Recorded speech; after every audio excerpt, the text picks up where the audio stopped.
kongenga ekopesa pole natonda mina bolingo nalingise koyemba mokitoko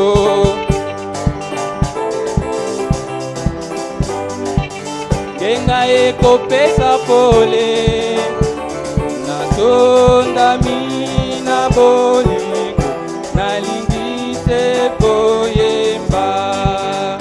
Il y a un pays au-delà des étoiles, il y a une cité où il n'y a point de nuit. Si nous sommes fidèles, nous irons là bientôt, dans la cité où l'agneau est la lumière. Dans cette cité, oh cette cité, j'aime beau parler là-haut, mais libéré des soucis, je m'en irai où l'agneau est là. Oh dans cette cité, oh cette cité, j'aime beau parler là-haut, mais libéré des soucis, je m'en irai où l'agneau est la lumière. Ici nous sommes éclairés, mais nous savons que ce soleil qui luit sur nous maintenant s'échangera en nuage quand nous irons à la cité où l'agneau est la lumière. Dans cette cité, oh cette cité, oui moi je aime beau parler là-haut, mais libéré des soucis, je m'en irai où l'agneau est. Oh dans cette cité, oui cette cité,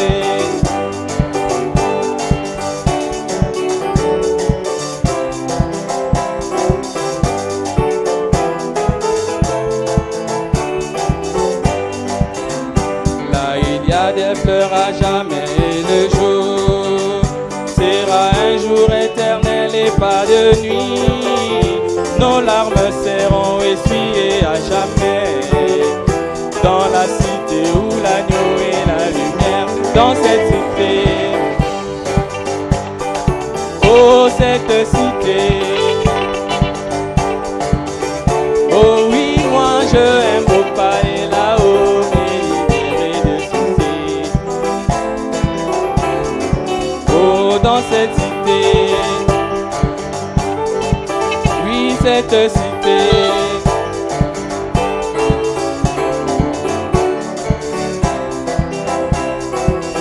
et des soucis, je m'en irai où l'agneau est la lumière. Ici nous avons toujours des déceptions et nos espoirs rencontrent l'opposition. Ici nous plairons, là-bas sera la joie, dans la cité où l'agneau est la lumière. Dans cette cité, oh cette cité où il n'y a point de nuit. Oui moi je aime beau parler là-haut, mais libéré de soucis, je m'en irai où l'agneau est là. Oh dans cette cité, oui cette cité, je aime beau parler là-haut, mais libéré de soucis, je m'en irai où l'agneau est la lumière. Dans ces mondes pervers et agités, Seigneur, tu m'as cherché, tu m'as cherché, tu m'as trouvé, oh ton amour est grand pour moi, Jésus m'aime.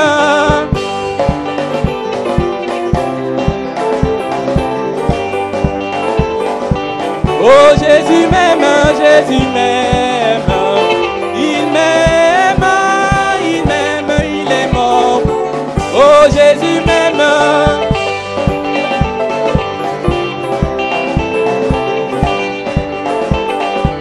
oui Jésus m'aime, Jésus m'aime, il m'aime, il m'aime, il est mort pour moi. Quelle que soit la souffrance, les moqueries, je n'ai rien gagné. Jésus m'aime, ça me suffit, il m'aime, il est mort. Oh Jésus m'aime.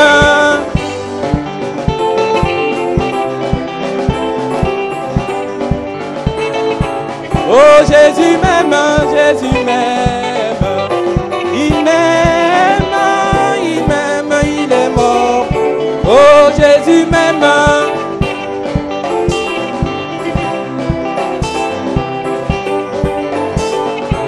Oh Jésus m'aime, Jésus m'aime. Il m'aime, il m'aime, il est mort. Oh Jésus m'aime.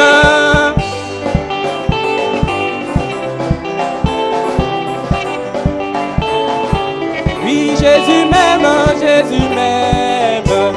Il m'aime, il est mort pour moi. Gloire à Jésus-Christ notre Dieu.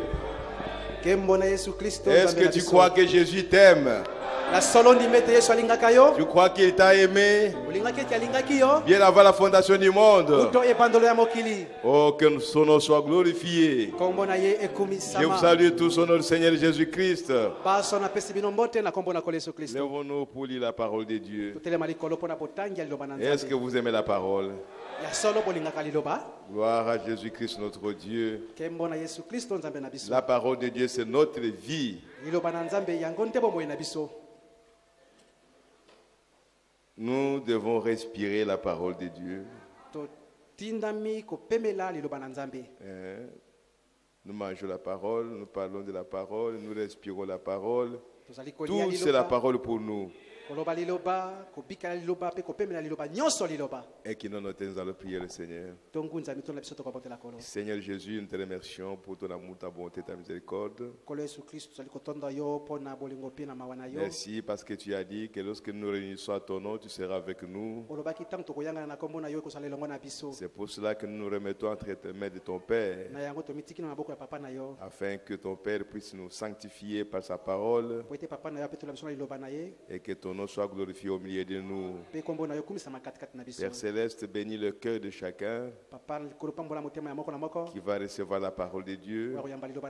Prépare le terrain, Seigneur notre Dieu, afin que la semence parole puisse tomber sur une bonne terre, sur une terre qui a été prédestinée à recevoir ta parole. Nous remettons entre tes mains, Seigneur. Nous te prions de bénir cette parole que nous allons lire.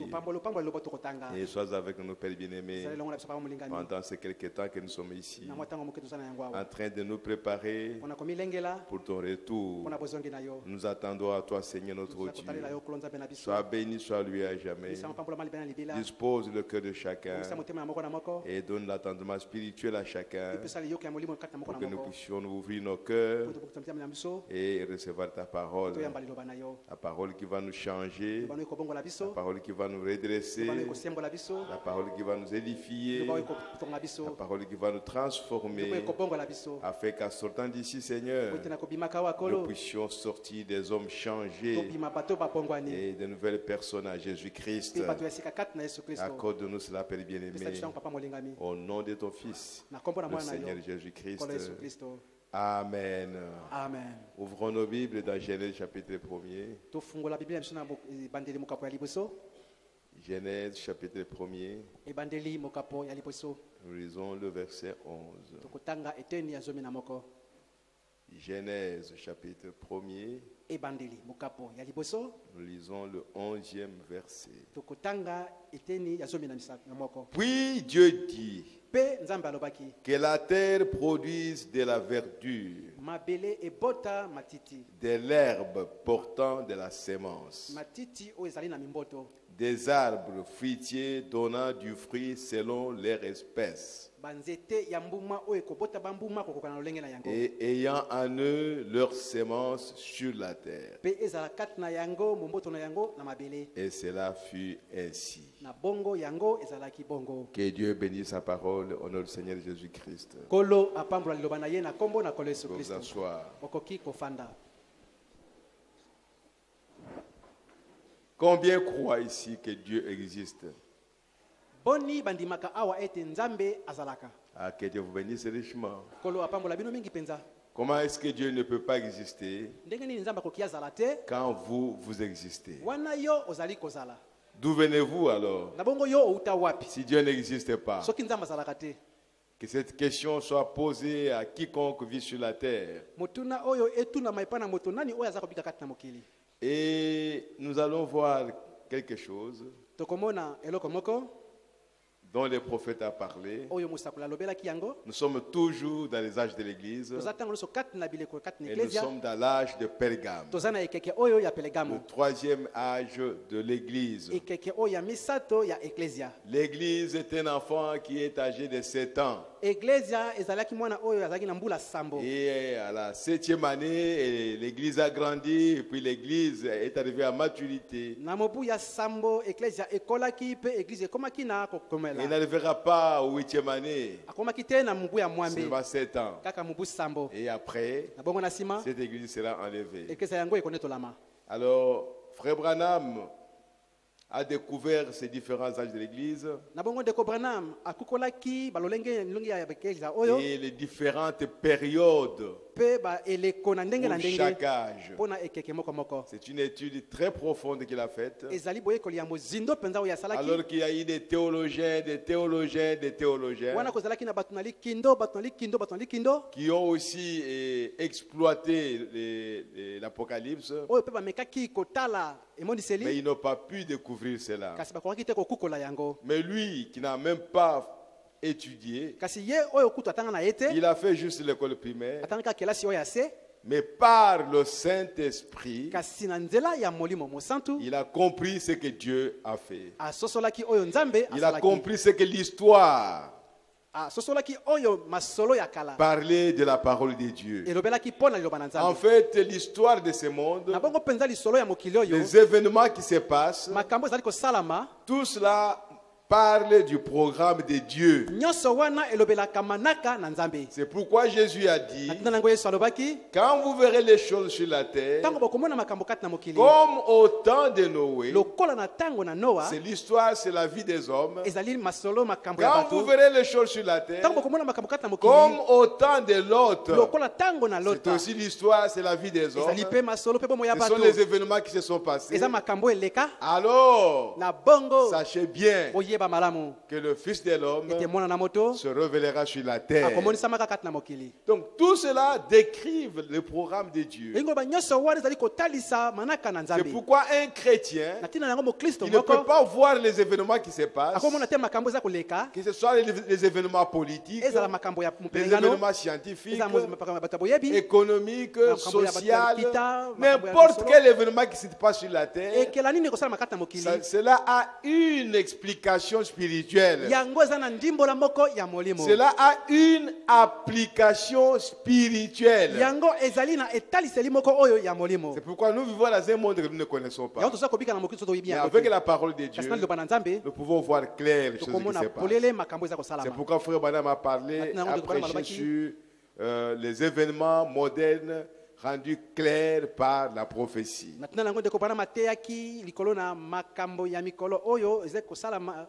Qu'est-ce que cela signifie? Rien de ce qui se passe dans ce monde ici au hasard. Tout a déjà été prophétisé par Dieu. Nous sommes dans la prophétie. C'est la prophétie de Dieu qui est en train de s'accomplir. C'est pour cela que nous sommes heureux, parce que Dieu nous a envoyé un prophète pour rendre encore plus clair la vie de ce monde, tout ce qui se passe. Nous allons parler un peu ce soir. Je sais que Frère Branham a prêché une grande prédication qu'il avait intitulé La parole parlée et la semence originelle. Et il a parlé de la loi de la reproduction. Mais ici, si j'ai intitulé cette prédication La loi de la reproduction, C'est juste pour exploiter quelque chose que le prophète a dit, mais qui est en rapport avec la loi de la reproduction. Et il faut que l'homme sache ça. Car c'est ce qui était au commencement, la loi de la reproduction. Dieu était seul, mais il voulait se reproduire. Il voulait qu'il y ait encore beaucoup d'autres dieux sur la terre. Il y avait un seul arbre, une seule semence, mais Dieu voulait qu'il y en ait beaucoup sur la terre. Et c'est ça qu'il a... C'est de cela qu'il a dit. Et quand il parle de la loi de la reproduction, que chaque semence que Dieu a créée a commencé par la parole. Parce que chaque semence doit venir de quelque part. Et toute semence sur la terre vient de la parole de Dieu. Mais c'est la parole de Dieu qui est la semence originelle. C'est à partir d'elle que vous avez tout sur la terre. Mais quand la parole a produit quelque chose, Dieu y a placé une loi pour que la parole ne puisse pas continuer à parler, que l'avocatier soit, que l'arbre tel soit. Donc Dieu a placé la loi dans chaque semence pour que chaque semence qui est venue de la parole, lorsqu'elle est déjà manifestée, par cette loi-là, que chaque semence puisse se reproduire selon son espèce. Aucune semence ne peut donner naissance à une autre semence. Chaque semence est originelle. Et elle doit donner la semence comme la semence du commencement. Et vous verrez maintenant son application dans l'église. Parce qu'à fin de compte, nous ne sommes pas venus ici pour les arbres ou pour les animaux. Nous sommes venus ici pour l'homme. Oh, gloire à Jésus-Christ. La loi de la reproduction. La première chose que Dieu nous dit, c'est que nous devons tenir à la parole, à la révélation de la parole de Dieu. Nous revenons toujours à ça. Parce qu'il est écrit, tu ne peux pas connaître Dieu, tu ne peux rien savoir de Dieu si ce n'est que par la révélation. Donc on ne connaît pas Dieu, on ne connaît pas les choses de Dieu avec l'intelligence de l'homme. Tu ne le peux pas. Nous n'avons aucune capacité, aucune possibilité, aucun moyen de connaître Dieu et les choses de Dieu si Dieu ne nous les révèle pas. Retenez ça aujourd'hui, frère. Vous pouvez lire, vous pouvez prier, vous pouvez gêner, vous pouvez veiller. Ce n'est pas à cause de ça que vous connaîtrez Dieu. Dieu doit venir à toi et se révéler à toi, se dévoiler à toi. Ce n'est qu'après ça que vous pouvez le connaître. Même dans la prière, vous priez. Il faut que Dieu vienne pour vous révéler la chose. Sinon, vous allez faire 2 heures de prière, 3 heures, toute la journée. Vous ne comprendrez rien si Dieu ne se présente pas. C'est pourquoi nous avons besoin de Dieu à tout moment. Jésus a dit, je serai avec vous tous les jours jusqu'à la fin du monde. Donc la chose la plus importante, c'est ce dont Jésus a parlé, que toi, Pierre, tu es Pierre, sur cette pierre, je bâtirai mon église. Et quelle est cette pierre sur laquelle Jésus bâtirait son église? Cette pierre, c'est la révélation spirituelle de ce qu'est Jésus-Christ, de ce qu'est la parole, de ce qu'est Dieu. Vous devez tout recevoir par une révélation spirituelle. Et une église dont les membres ne reçoivent pas la parole par la révélation, cette église est une église morte. Elle ne peut pas prospérer. Je vais encore revenir là-dessus. Une église comme groupe de gens formé par les membres, par des personnes, par des hommes et des femmes. Ce groupe-là, appelé l'église, ne peut pas avancer, ne peut pas prospérer si les individus qui sont dans cette église ne reçoivent pas la parole de Dieu par la révélation.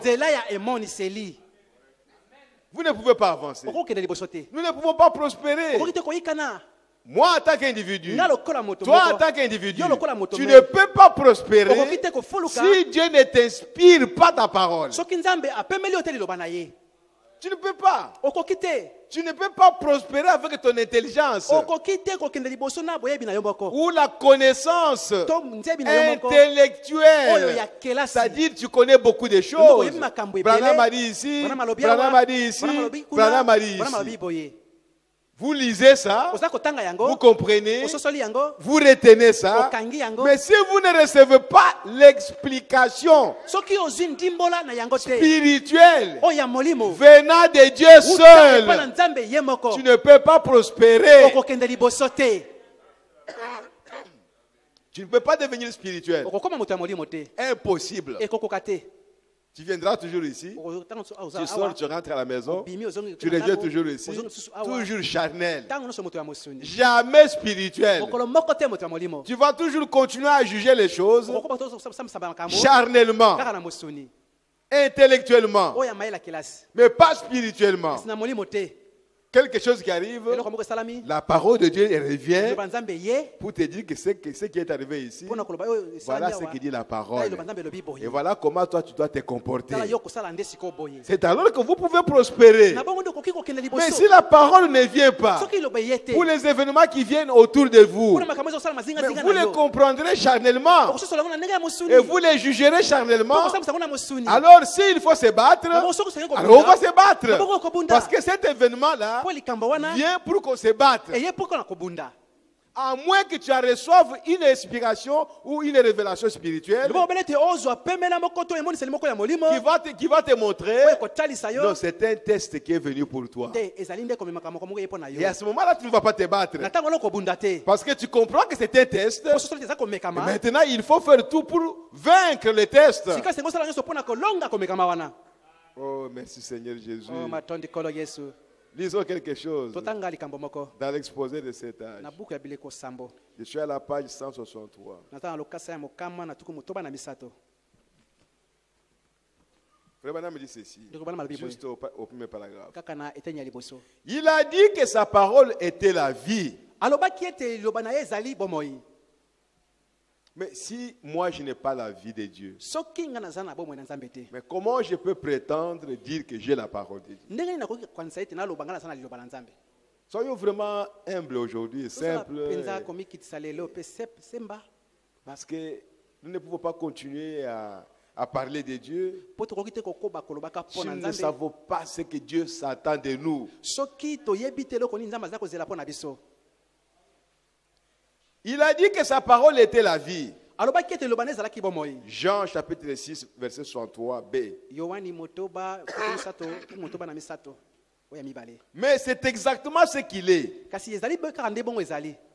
Jean 14 6. Je suis le chemin, la vérité et la vie. C'est Jésus qui parle. Où est-ce qu'il est pour que nous puissions marcher sur lui? Parce qu'il est le chemin. Où est Jésus? Jésus est la parole de Dieu. Si nous mettons la parole en pratique, alors nous sommes sur le chemin. Nous marchons sur Jésus. Si nous marchons avec la parole, Nous sommes dans la vérité. Et la vie de Dieu se trouve en nous. Donc c'est impossible qu'un homme ait la vie s'il n'a pas la parole. Et c'est impossible qu'un homme ait la parole sans qu'il ait la vie. C'est faux. Ne le croyez pas. C'est lui qui a la parole. La parole de Dieu a la vie de Dieu en lui-même. Et la vie de Dieu doit se manifester. Les gens doivent voir cela. Ce n'est pas caché. Vous êtes une ville placée sur la montagne. Tout le monde qui passe, il voit cette ville-là. Vous êtes une lampe allumée et placée sur le chandelier pour éclairer toute la maison. Donc tu n'es pas un enfant des ténèbres pour aller cacher ta lumière sous la table. Non. Tu es placé sur la table pour éclairer le quartier, pour éclairer l'avenue, pour éclairer la rue, pour éclairer la ville. La parole de Dieu qui produit la vie de Dieu. Oh bien-aimé, si quelqu'un n'a pas l'esprit de Christ, il ne lui appartient pas. Ah, ça devait nous faire pleurer. Si je n'ai pas l'esprit de Christ, je n'appartiens pas à Christ. Je ne lui appartiens pas. Et si je n'appartiens pas à Christ, à qui est-ce que j'appartiens? Posez-vous la question. Il n'y a que deux puissances dans ce monde. La puissance de Dieu et la puissance de Satan. Si tu n'es pas avec la puissance de Dieu, mais tu ne peux pas être au milieu. Tu es de l'autre côté. C'est horrible. C'est pourquoi, frère, ne nous trompons pas. Dieu est la vérité.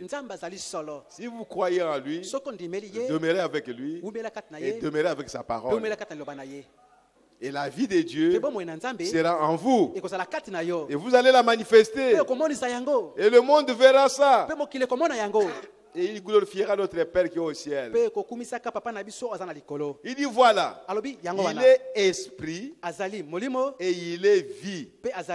C'est exactement ce qu'est la parole. C'est exactement ce qu'est Jésus. Il est la parole. Ainsi, quand un homme naît de l'esprit, rempli de l'esprit, accepte avec foi la parole dans son cœur et qu'il la porte sur ses lèvres, cela revient à dire que c'est la divinité qui parle. Il faut que la parole soit d'abord dans le cœur avant que ça sorte sur les lèvres. Souvent nous parlons comme s'il s'agit de la théologie. On doit prononcer la parole. Vous devez prononcer la parole. Mais si cette parole n'est pas dans votre cœur, vous allez la prononcer en vain. Et rien n'arrivera. Jésus a dit, c'est de l'abondance du cœur que la bouche parle. Mais si votre bouche, vos lèvres, prononcent les injures, les bobards, mais d'où ça vient? De votre cœur. Mais bien aimé, nous ne pouvons pas contourner la parole de Dieu. La parole de Dieu est la vérité. Quand vous parlez, ce que vous dites là, c'est ce que vous êtes. Si vous prononcez les paroles légères, les paroles de plaisanterie, mais c'est ce que vous êtes. C'est de l'abondance du cœur que la bouche parle. Alors la parole de vérité, pour que vous puissiez la prononcer et qu'elle ait des effets, elle doit d'abord être dans votre cœur. Vous devez d'abord la recevoir. Et comment vous allez la recevoir? Nous avons vu l'autre jour que la parole que nous disons ici n'est parole que lorsque vous la recevez par la révélation. S'il n'y a pas une révélation spirituelle de la parole, de ce qui est écrit, de ce que Dieu a dit, ne l'appelez pas parole. L'apôtre Paul a été très intelligent pour l'appeler la lettre. Mais c'est quand vous recevez maintenant la révélation de la lettre que la lettre devient la parole. Parce que quand on parle de la parole de Dieu, c'est la vie de Dieu. Ce n'est pas quelque chose de vide ou de stérile. Non. La parole de Dieu, c'est Dieu lui-même. Donc si Dieu est dans votre cœur, il est là sous forme de la parole. Ce n'est pas sous forme d'un être qui a la tête, qui a les jambes, qui a les bras. Non. Mais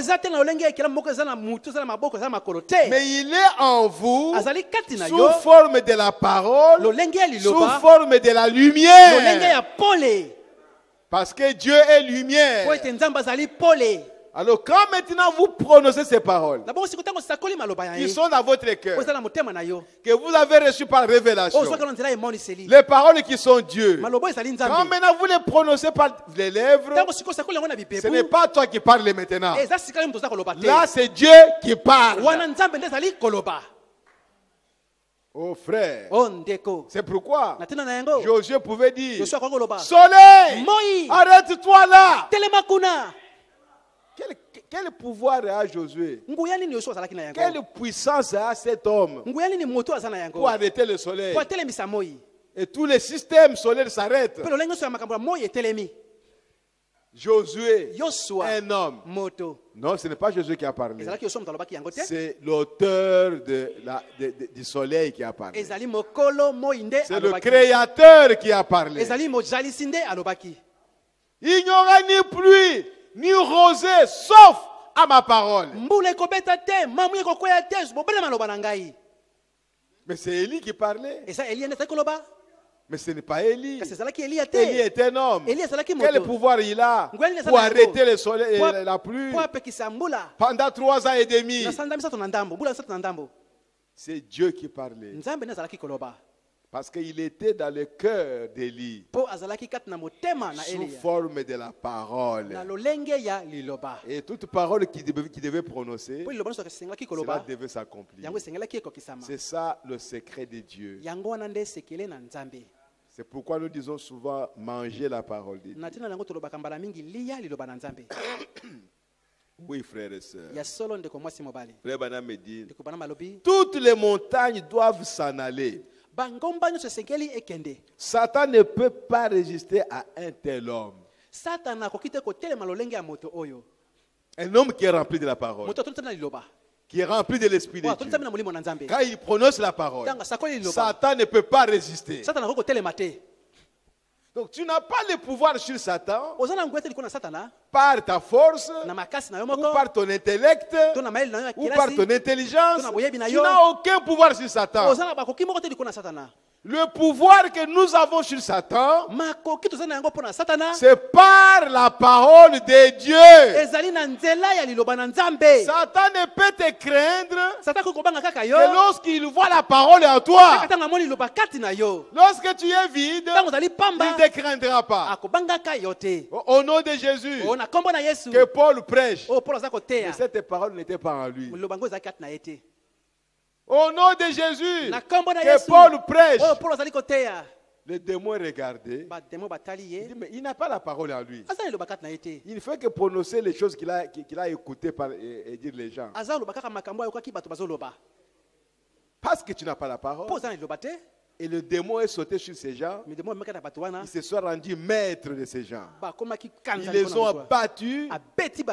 Ils ont déchiré leurs habits. Et ils ont fui nus. Mais ils ont prononcé la parole. Au nom de Jésus. Ils ont dit ça. Au nom de Jésus que Paul prêche. C'est la vérité. Paul prêchait Jésus. Et ils ont dit au nom de ce Jésus-là. Mais pourquoi ils n'ont pas eu l'autorité sur les démons? Parce que ces paroles-là venaient de l'intellect. Ça ne venait pas par révélation dans leur cœur.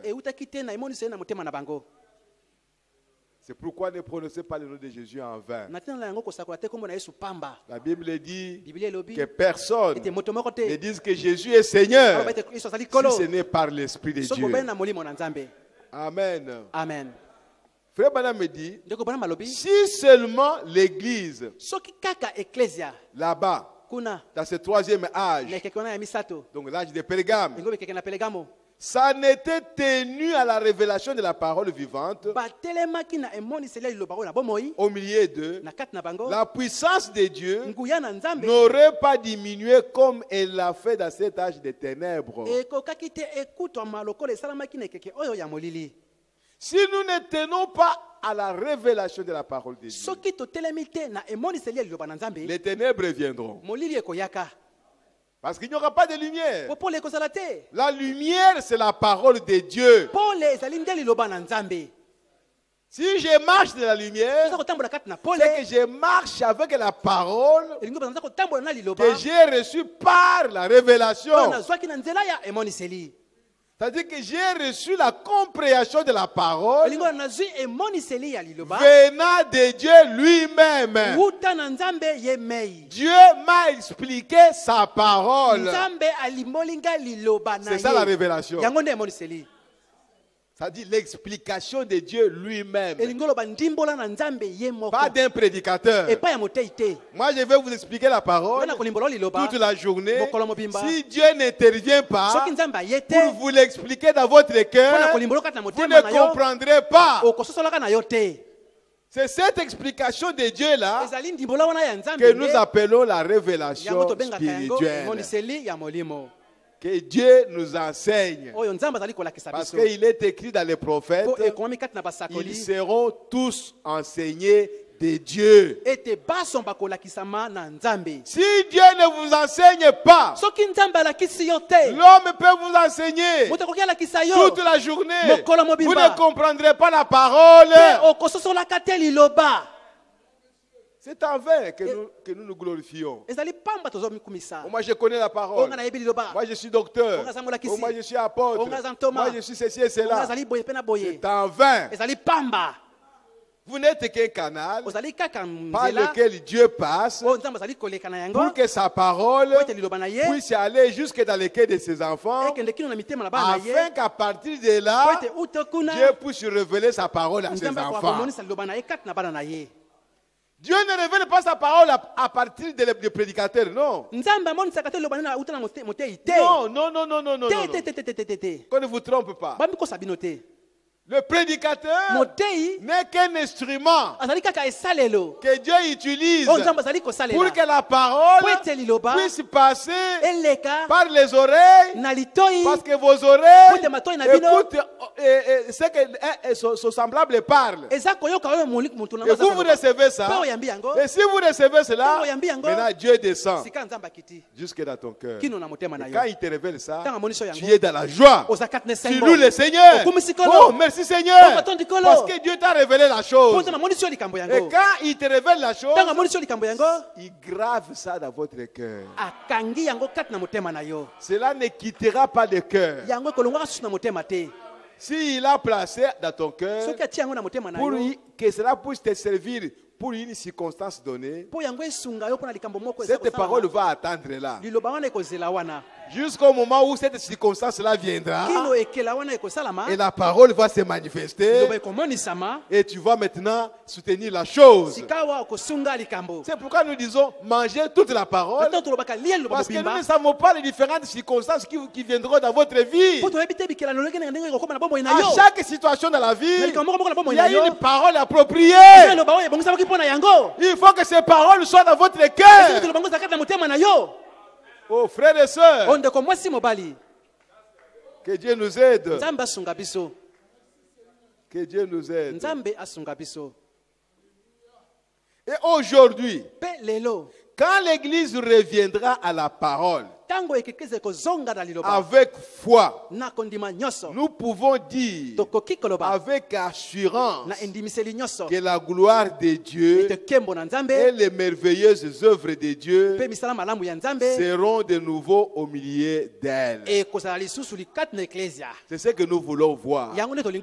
Nous voulons qu'à tout moment, la gloire de Dieu soit au milieu de nous. Que les merveilleuses œuvres de Dieu puissent nous accompagner. C'est ce que nous désirons. C'est ce que nous voulons voir. Nous voulons voir Dieu au milieu de nous. Non, je veux voir Dieu dans ma vie. Je veux voir Dieu m'accompagner partout où je suis. Que je sois avec lui. Que je ne sois pas seul. Que je sois rassuré qu'il est avec moi. Et alors je ne craindrai rien parce qu'il est avec moi. Il marche avec moi. Il dort avec moi. Même s'il y a des ténèbres dans la maison, même s'il y a un cancre là qui bouge, je ne craindrai rien. Je ne penserai pas à un sorcier qui est là ou à un fantôme qui est là. Non, parce que j'ai Jésus-Christ. Et quand j'ai Jésus, cela signifie que la multitude d'anges se trouve tout autour de moi. Je suis escorté par les anges de l'Éternel. Les anges venant de la présence de Dieu. Amen. Amen. Maintenant, nous allons parler de la loi de la reproduction. Les prédicateurs ont déjà lu cela plusieurs fois. Mais nous voulons encore reprendre ça. Frère Branham était en train de chercher la face de Dieu. Comme tout serviteur de Dieu, il est en train de prier. Seigneur, Seigneur, Seigneur.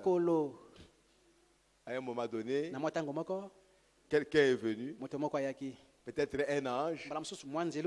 Il dit, Branham, prends ta plume et écris. Frère Branham est allé chercher la plume. Il est allé chercher le crayon. Il est allé chercher le bic. Je ne sais pas ce qu'il a cherché, mais quelque chose pour l'aider à écrire. Je suis toujours à la page 163. Il dit un soir, alors que j'ai cherché le Seigneur, le Saint-Esprit me dit de prendre ma plume et d'écrire. Quel âge? Un âge glorieux. Le Saint-Esprit parle à un homme comme toi, comme moi. Il dit, prends ta plume. Je vais te dicter les choses maintenant. C'est que William Branham ne disait pas les choses qui venaient de ses propres pensées. C'est pourquoi nous devons avoir beaucoup de crainte et beaucoup de respect pour cette parole. Ce n'est pas la parole d'un homme. Même quand nous parlons de brochures, ce ne sont pas des livres qu'un homme est allé écrire. Et puis après, il a sommeil. Il va dormir. Demain, il revient. Où est-ce que je me suis arrêté? Ah bon, je me suis arrêté là-bas. Il commence encore à écrire. Ce n'est pas ça. Ici, c'est Dieu lui-même qui parlait directement à son épouse, à son église, par le canal du prophète. Si vous refusez ce message, vous refusez Dieu. Pas Branham, mais Dieu. Si vous négligez ce message, cette parole, vous négligez Dieu. Si vous minimisez ce message, vous minimisez Dieu. Si vous refoulez au pied ce message, vous refoulez le Fils de l'homme. Et vous faites exactement comme les Juifs l'ont fait. Un soir, alors que j'ai cherché le Seigneur, le Saint-Esprit me dit de prendre ma plume et d'écrire. Comme je saisissais ma plume pour écrire, son esprit me donna un message. C'est de ce message-là que nous allons parler ce soir. Et c'est quelques jours qui viennent. C'est une lettre écrite à l'épouse. Mais c'est un message que le Saint-Esprit a donné à frère Branham. Il lui a donné un message. Et il lui a dit, écris ce message. Et il dit, son esprit me donna un message pour l'église. Église, si vous oubliez tout, voici un message qui vous a été donné par le prophète. Je veux vous l'apporter. Assis à Kuma Yango. Maintenant, il vient à l'église. Il va vous l'apporter. Ce message a trait à la parole et à l'épouse. C'est un rapport avec la parole et l'épouse. Ce message que le Saint-Esprit a donné, c'est un rapport avec la parole de Dieu et un rapport avec l'épouse. Donc, un rapport avec la parole et un rapport avec nous. C'est notre message. Premier point. C'est là où il explique la loi de la reproduction dans la nature. Suivez ça, frère. La nature exprime la parole de Dieu. Elle-même sortant de la parole de Dieu. Tout ce que vous voyez ici, c'est la parole de Dieu. Et cela exprime la parole. Ou plutôt le spirituel. Ça, c'est le naturel. Et Dieu expliquait le spirituel par le naturel. Afin que quand l'homme comprendra ce qui est naturel, alors il comprendra ce qui est spirituel. Maintenant, il dit ceci. Voici ce que je sais de vous dire.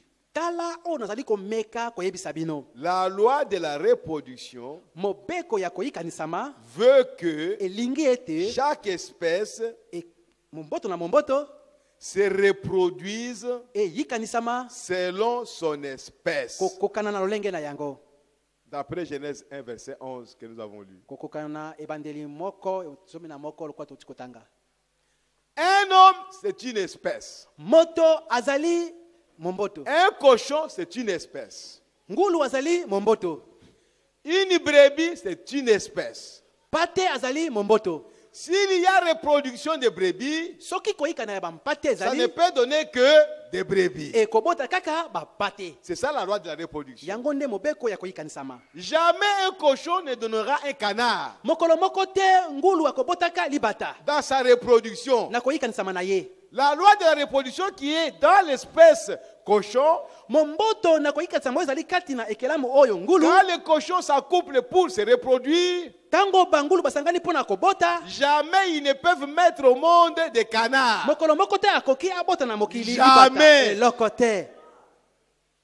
Chaque espèce se reproduit selon son espèce. C'est ça la loi de Dieu. Et l'équilibre est maintenu dans le monde. Pas de combat. Vous êtes poule. Vous continuez avec votre lignée de poules. Vous êtes colombe. Vous avez votre lignée de colombes. Chaque espèce a sa nature. Et on peut reconnaître chaque espèce par sa nature, par ses caractéristiques. C'est la loi de Dieu. Amen. Amen. Et cela reste comme ça des années et des années. Donc, dans Genèse chapitre 1, verset 11, nous avons déjà lu. Et puis Dieu dit que la terre produise de la verdure, de l'herbe portant de la semence, des arbres fruitiers, donnant du fruit selon leur espèce, et ayant en eux leur semence sur la terre. Et cela fut ainsi. La sorte de vie qui était dans la semence est apparu dans une plante pour se transmettre ensuite dans un fruit. Vous avez d'abord une semence ou un grain de maïs, par exemple. Il y a la vie de maïs dans ce grain-là. Et pour qu'ils se reproduisent, pour donner encore d'autres grains de maïs, la vie qui est là doit d'abord former une plante. Vous avez une plante, vous avez la tige, vous avez les feuilles. Bon. Pardonnez-moi, peut-être que vous mangez des maïs, mais vous n'avez pas encore vu la plante de maïs. Il y en a ici qui mangent le maïs, mais ils n'ont jamais vu la plante de maïs. Il va seulement au marché, il achète le maïs, mais il n'a jamais vu où était le maïs. Bon, le maïs est sur une plante. Donc, la vie qui est dans les grains de maïs devient d'abord des feuilles. Et puis après une plante. Et après, ça va donner les grains de maïs comme ce qui était au commencement. C'est ça la loi de la reproduction. Vous prenez le grain de l'orange, par exemple. Vous plantez ça. Cela signifie qu'il y a la vie de l'orange là-bas. Et cette vie-là va d'abord donner un arbre. Cette vie-là, le petit grain là, ça va donner un grand arbre. Et pourtant, c'était une petite vie. Pratiquement invisible. Mais la loi de la reproduction fait que cette petite vie-là puisse grandir, donner des arbres, des branches. Vous pouvez même monter là-dessus. Et ce n'est pas terminé. Si ça s'arrête aux branches et aux feuilles, on ne retrouvera pas les grains qui étaient tombés à terre. On ne retrouvera pas l'orange dans laquelle il y avait les grains. Alors il faut que ça continue jusqu'à donner le fruit. l'orange. Lilala. À ce moment-là, nous sommes arrivés à la fin du processus de la reproduction. On peut prendre maintenant cet orange, on peut manger, ou on peut encore reprendre les grains, on les plante encore, ça va encore donner les fruits. C'est ça la loi de la reproduction. Sur le plan naturel, tout ce qui se passe dans la nature. Et maintenant, Frère Branham me dit que cette même loi s'applique maintenant à l'Église. L'objectif de Dieu, c'était pour montrer comment son Église pouvait aussi se reproduire. Comment sa parole dans les hommes pouvait se reproduire. Si sa parole entre dans un être humain et ça produit un homme qui agit comme Dieu, quand ça va encore entrer dans une autre personne, cette personne agira encore comme cet homme ici. Il agira aussi comme Dieu. Parce que ils sont de la même espèce. Et ils viennent de la même sémence. La sémence est parole. Et si ces hommes font partie d'une église, on verra la même église qui était hier là-bas, on la voit encore ici. Pourquoi? Parce que chaque espèce doit se reproduire. C'est là notre force. Quand nous ne voyons pas ça, non, nous nous arrêtons. Nous demandons, mais ça c'est quoi ça? Moi j'ai la parole de Dieu. Mais comment j'agis comme quelqu'un qui n'a pas la parole? Si vous vous posez de telles questions, alors vous allez grandir. Parce que le Saint-Esprit viendra pour vous dire pourquoi vous êtes devenu comme vous êtes là. C'est comme Frère Branham. Il parlait de la parole de Dieu. Il voyait les visions. Et il a parlé aux gens. Les gens disaient non, tu as un démon. Non, c'est le démon. Mais comment c'est ce démon? Moi, je crains Dieu. Mais ce démon vient d'où? Et ceux qui lui disaient ça, c'était des grands serviteurs de Dieu. C'est ça qui l'inquiétait. Si c'était des païens, je comprendrais. Mais les serviteurs de Dieu qui connaissent Dieu, il me dit que je suis un démon. Il dit bon, Meda, je pars. Il est allé dans une cabane, loin de chez lui, et il est allé là-bas pour prier. Je ne comprends pas. Il dit, tant que je ne comprends pas ce qui m'arrive, je veux mourir là-bas. Je ne veux pas rentrer. Je ne peux pas continuer à mener une vie comme ça. Moi, je crois que je vis bien, mais les autres voient que je ne vis pas bien. Autant mourir que vivre comme ça et après aller en affaires.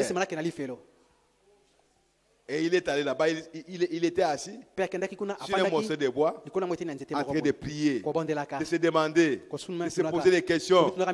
Et après, il voit un homme. Un homme qui commence en train de marcher, pieds nus, et une lumière autour de lui. L'homme vieil, il entre dans la maison. Dans la cave. En brousse, loin déjà. Lui seul. Mais au cas qui m'a cambo, alors maintenant tu dois accepter ça. Tu cherchais le problème, maintenant. Un homme gros, grand, costaud. Frère Branham a commencé à trembler. L'homme entre là. Il n'aie pas peur. Ne crains pas. Je viens de la présence de Dieu. On m'a envoyé pour t'expliquer ta vie difficile, ta vie compliquée là, dont tu te poses beaucoup de questions. Dieu m'a envoyé pour t'expliquer ça aujourd'hui. Frère, posez-vous des questions. Vous êtes brutal. Vous êtes ceci ou cela. Ne continuez pas à vivre comme ça. Arrête-toi, pose-toi la question.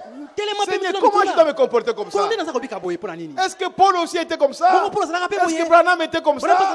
Est-ce que Jean était comme ça? Comment? Comment moi je suis comme ça? Seigneur, qu'est-ce qui ne va pas? Moi je crois à ta parole. J'étais dans une dénomination et j'ai écouté ta voix. Je suis sorti. Je suis maintenant dans les camps des gens qui suivent les messages. Mais comment ma vie ne change pas? Pose-toi des questions. Certainement, si tu as vraiment le souci de connaître ce que tu es, Dieu descendra. Dieu t'enverra même un ange. Oh frère, les anges sont là.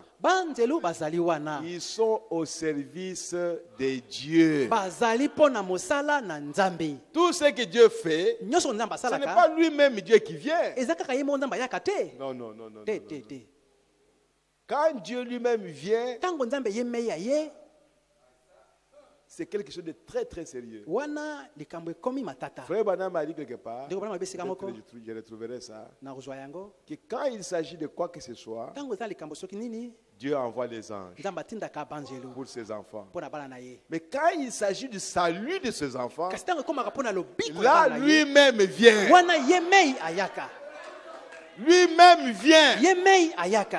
Quand Gabriel veut dire je vais aller, il dit non, non, non, pas toi. Quand Michael dit je vais aller, il dit non, non, non, non. Quand un autre dit non, maintenant ce n'est pas votre problème. Ici il s'agit du salut de mes enfants. C'est moi-même qui dois aller. Et frère, voilà m'expliquer ça. Quand on a mis Shadrach, Meshach et Abednego dans la fournaise ardente, il dit au ciel, le ciel a bougé. Les anges parlaient à Dieu. Mais ils vont mourir. Laisse-moi aller.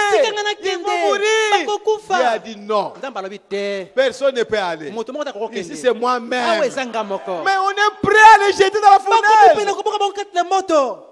Ce sont les commentaires de Frère Branham. Et dès qu'on les a jetés dans la fournaise, les anges n'ont pas trouvé où était Dieu. Mais ils ont vu Dieu dans la fournaise. C'est pourquoi Frère Branham me disait que pour ce qui est du salut de ses enfants, Dieu ne pouvait pas envoyer un ange. Il est venu lui-même. Il a pris le corps humain. Il s'est créé un corps. Parce qu'il s'agissait du salut de ses enfants. Et il a donné son propre sang. On ne parle pas du sang des anges. On parle du sang de Dieu. Mais les anges sont là. Durant toute la Bible, vous verrez les anges au service de Dieu. Ce n'est pas Dieu lui-même qui venait, mais il a envoyé les anges. Marie a rencontré un ange, Gabriel, et il lui a dit, je viens de la part de Dieu avec un message. Amen. Donc, pour ce qui est de l'Église, la même loi doit s'appliquer. Comment a commencé l'Église? Il devait y avoir une sémence qui a commencé l'Église. Cette sémence, c'était la sémence parole. C'est pourquoi Frère Branham me dit, dans la prédication, la parole parlée, la sémence originelle, il dit, pour commencer une église, il faut la parole. Oh, les prédicateurs du message, ils ont pris cela comme de la théologie. Oh, Frère Branham a dit, pour commencer une église, il faut commencer avec la parole. Et c'est devenu comme une lettre. Et c'est fini. On n'a pas vu l'église. Mais parce que c'est pour commencer une église, il faut la parole. Si la parole commence l'église, mais l'église va se reproduire selon son espèce. C'est la loi de Dieu. C'est ce que Frère Branham me dit. Il dit cette même loi s'applique à l'église aujourd'hui. La sorte de semence qui a fait naître l'église paraîtra et sera semblable à la semence originelle. Parce que c'est la même semence. Amen. Amen. Comment a commencé l'église? Il y a eu des hommes appelés de Dieu. Donc l'église commence avec Dieu. Dieu appelle les hommes. Il les prépare. Il les sanctifie. Il les remplit. Il leur donne sa parole. Et ils sont remplis du Saint-Esprit. Ils deviennent la parole. Et quand ils se présentent, c'est la parole qui se présente. Et quand ils vont ouvrir la bouche, c'est la semence parole qui sort. Donc on ne peut pas commencer l'église avec une personne ou avec des hommes qui n'ont pas été appelés de Dieu, qui n'ont pas été remplis du Saint-Esprit. Là, c'est moi qui vais commencer l'église. Pas la parole. Or, la parole ou l'église doit être née par la parole. Et la parole doit sortir de la bouche des gens qui sont la parole. Si ce n'est pas ça, l'église n'a pas commencé par la parole. Ce n'est pas prêcher ce que William Branham a dit, non. D'abord, vous recevez ce que William Branham a dit. Vous devenez la parole pour mettre au monde l'église. C'est exactement la même chose. Donc cette même sémence qui était au commencement, qui a mis au monde l'église primitive, l'église de Pentecôte, cette même parole paraîtra à la fin. Si elle ne vient pas, il n'y aura pas d'église. Il faut que cette parole-là revienne encore. C'est pourquoi, frères et sœurs, nous vivons dans l'âge de la parole. La parole sortie de Dieu et qui doit préparer les hommes. Les hommes qui reçoivent la parole pour que l'église soit née. Amen. Amen. L'église doit naître avec la vie de Dieu dans les hommes. Et cette vie de Dieu doit d'abord être dans les personnes qui apportent la parole. Cela a été ainsi dans chaque âge. Jusqu'à la fin. C'est pourquoi si la vie de Dieu n'est pas dans une personne, il est inutile de prendre la parole. Ce sera une lettre qu'on va apporter aux gens. Cela ne mettra pas au monde une église, mais cela mettra au monde un groupe de gens qui s'appelleront église. Et il y aura toutes sortes de choses. Beaucoup de choses, beaucoup de choses, beaucoup de choses. Et l'église n'évolue pas, ne prospère pas. Et finalement, ce sera les ténèbres, la confusion, les tiraillements, les querelles, la jalousie et l'orgueil. Vous trouvez ça comme ça dans ce groupe-là. Et ce sera la mort. Pourquoi? Parce que la semence qui était au commencement n'était pas la semence parole. Pour que ça puisse produire une église semence parole. Donc Dieu, pour qu'il se reproduise, il est lui-même la parole. Pour qu'il se reproduise, il faut que ce soit la parole qui est prêchée par les gens qui sont la parole. Il faut que tout soit la parole. Dieu est la parole. Il envoie un homme qui est la parole. Et l'homme sème la parole. Et la parole est reçue par les enfants de Dieu, qui deviennent la parole. Et ces enfants de Dieu deviennent une église parole. Donc la loi de la reproduction est aussi applicable à l'église. C'est pourquoi quand il n'y a pas des hommes qui prêchent la parole, qui sont d'abord eux-mêmes remplis de la parole, alors il n'y aura rien. On va commencer à prêcher, les hommes viendront, mais il n'y aura rien. Et après, ce sont des plaintes. Des plaintes, des plaintes, des plaintes. Et il n'y aura rien. Frère Madame me dit ceci dans la parole parlée la semence originelle, à la page 29, paragraphe 178. Il dit, si vous voulez avoir une église, commencez avec la parole de Dieu.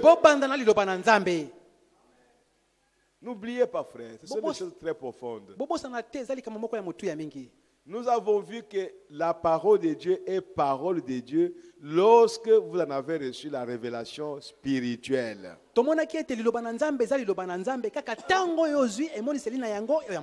Si ce n'est pas le cas, vous allez la prêcher, mais vous ne prêchez pas la parole. C'est très, très, très sérieux. Acceptez la parole de Dieu dans sa plénitude. Chaque mesure de la parole. Ensuite, laissez, Et si c'est bien la plénitude de Dieu qui est en vous, alors la pluie qui tombe produira exactement ce qu'il y a dans votre jardin.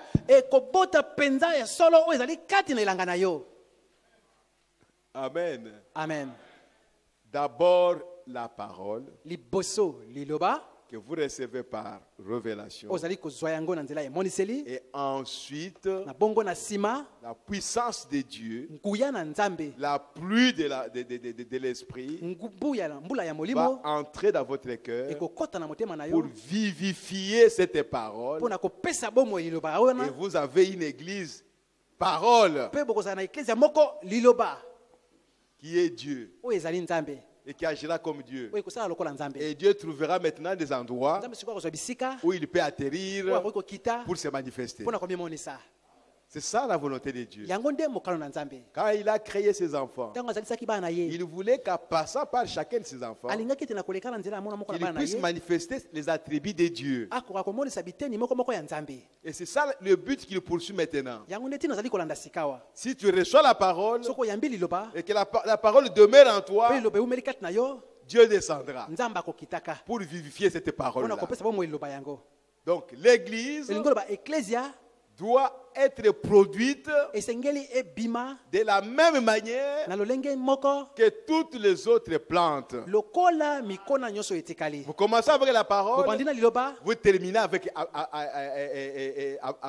le fruit de la parole. Si vous dites que vous avez la parole et qu'il n'y a pas le fruit de la parole, vous êtes menteur.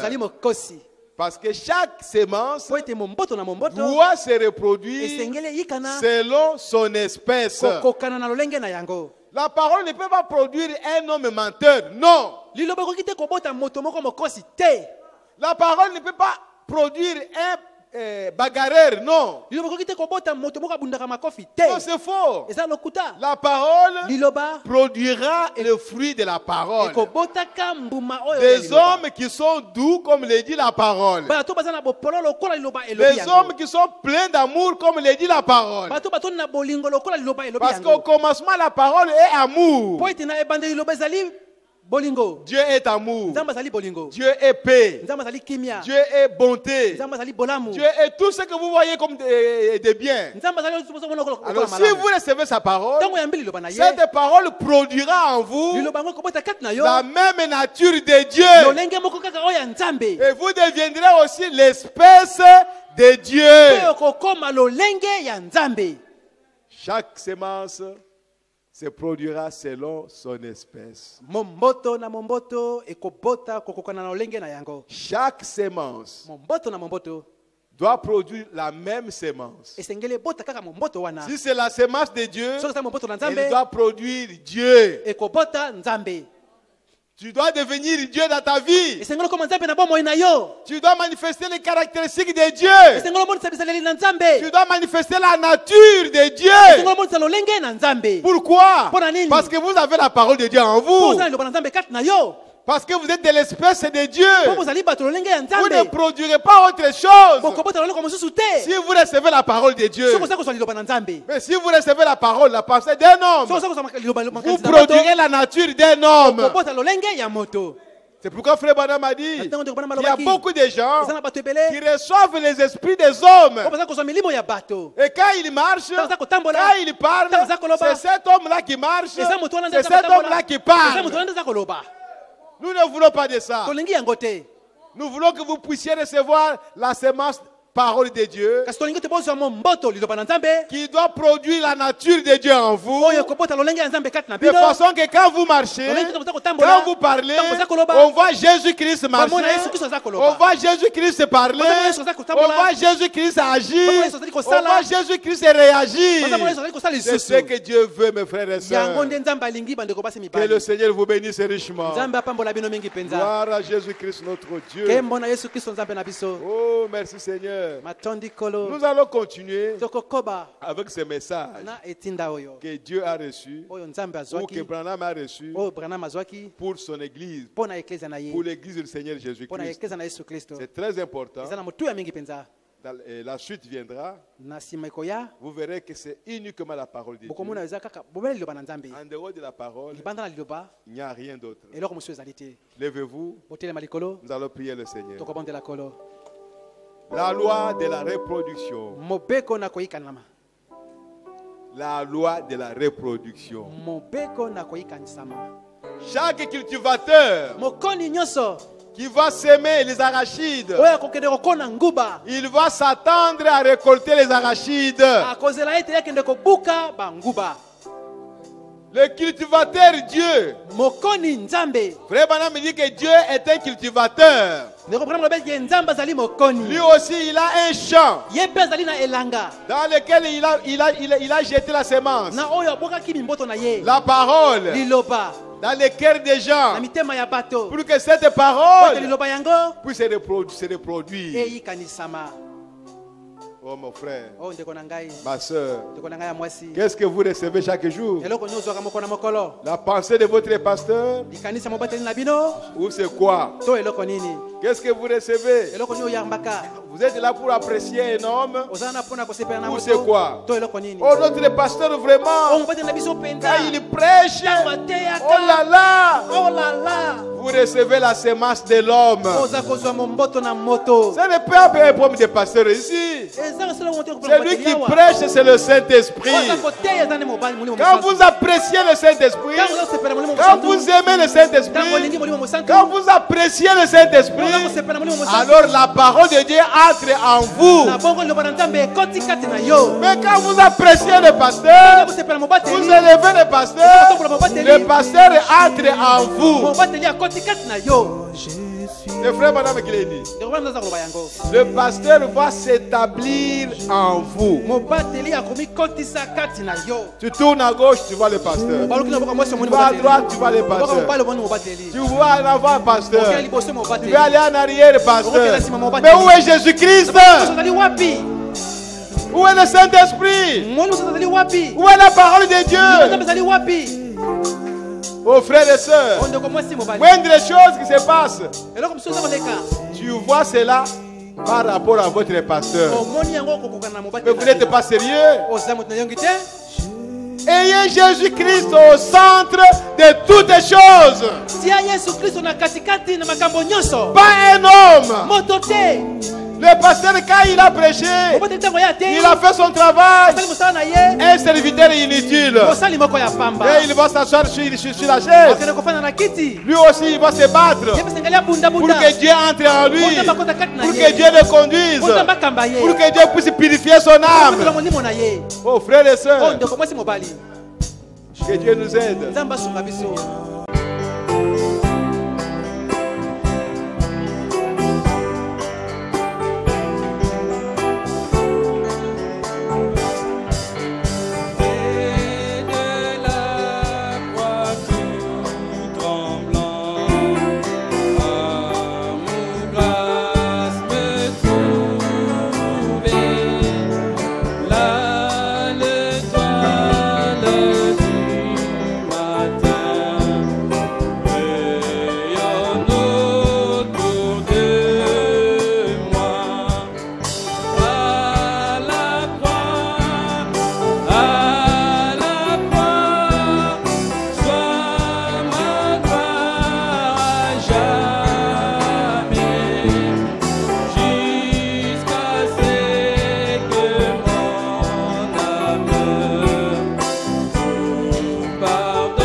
Nous allons prier le Seigneur.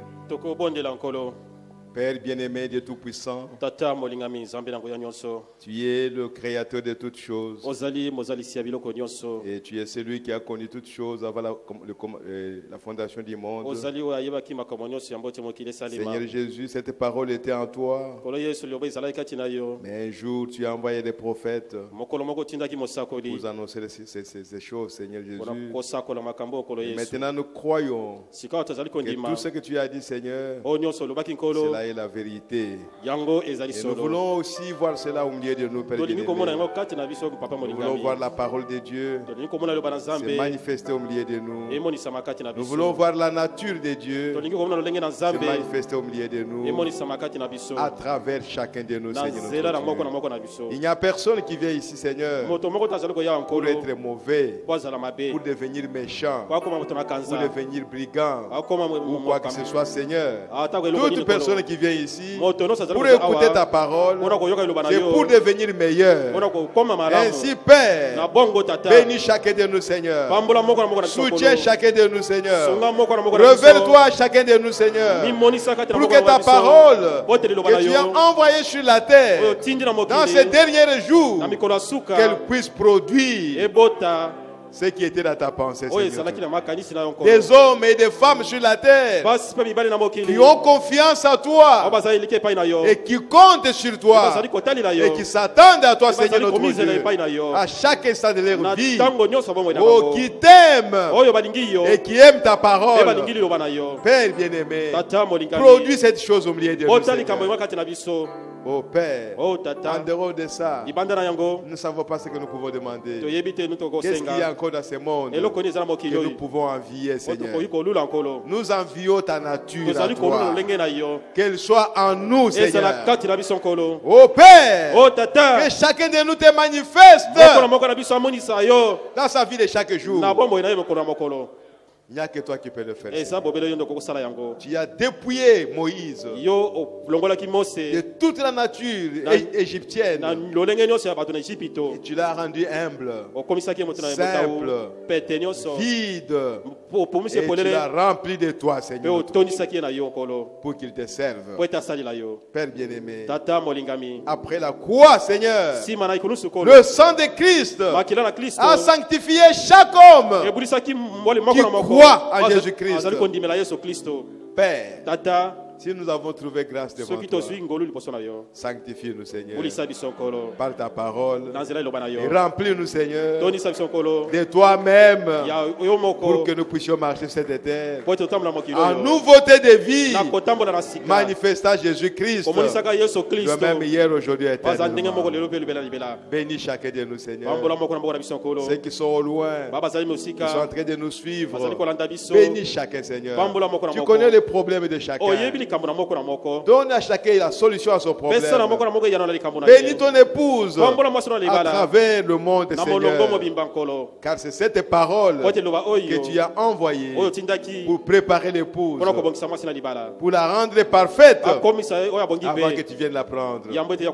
Merci, Seigneur. Nous avons confiance en toi. Que ce que tu as promis, tu l'accompliras, Seigneur. Et nous sommes là, Père bien-aimé, avec les yeux tournés vers toi, pour que nous puissions contempler ta gloire. Marche au milieu de nous, Seigneur, et va devant chacun de nous pour nous accompagner, pour nous conduire jusqu'à ce que chacun arrive dans sa maison. Oh, bientôt les paniers vont circuler, Seigneur, et bénis ces paniers, sanctifie les Seigneurs, et bénis le travail de tes enfants, et bénis ceux qui ont la volonté, Père bien-aimé, de soutenir ton œuvre. Nous te le demandons, Père bien-aimé, au nom de Jésus-Christ. Amen. Amen. Amen. Amen. Amen. Amen.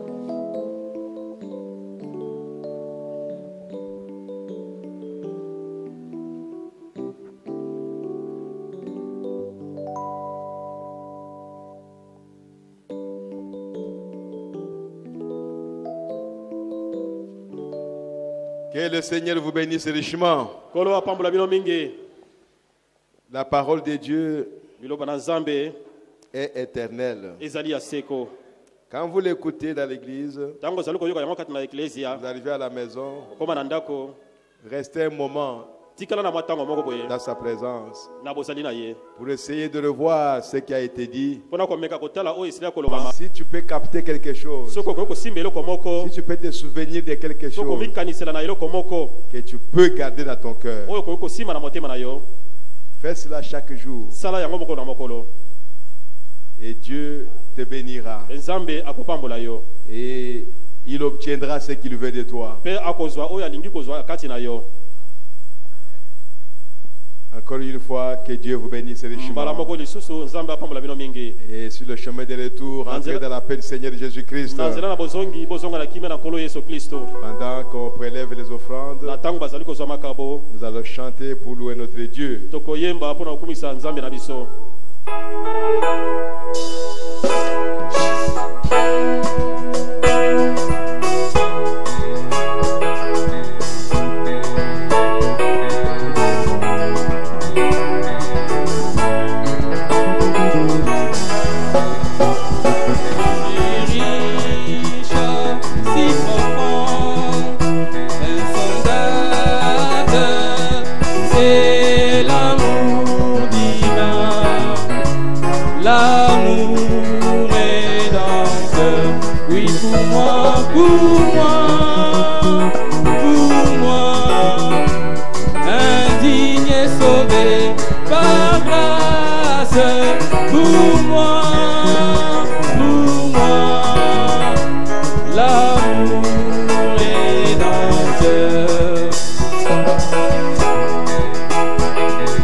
Inestimable, c'est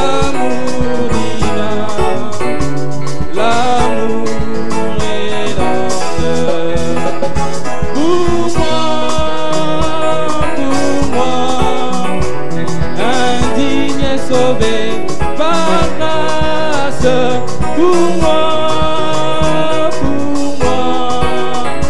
l'amour rédempteur, oui pour moi.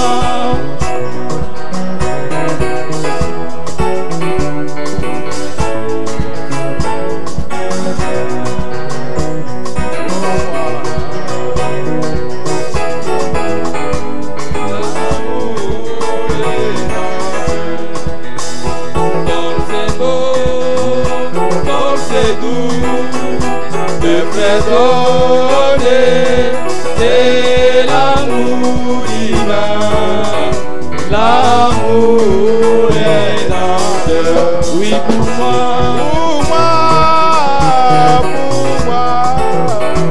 indigne à grâce, pour moi, l'amour rédempteur, oui pour moi.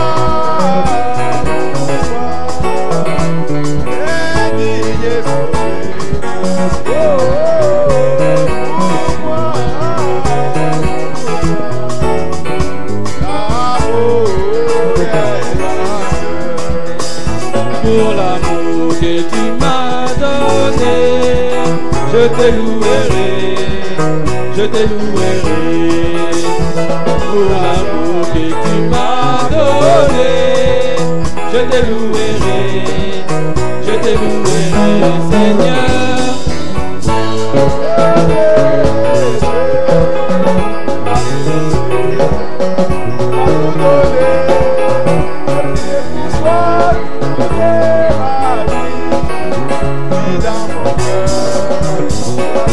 Oh Seigneur,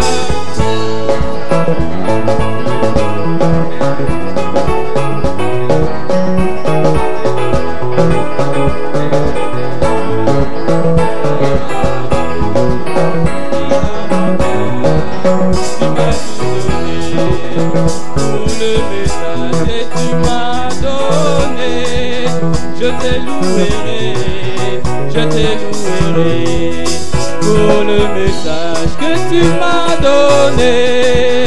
Je te louerai, je te louerai, Seigneur. Je ferai pour toi, Seigneur Jésus. Tu m'as tout donné, tu m'as tout donné.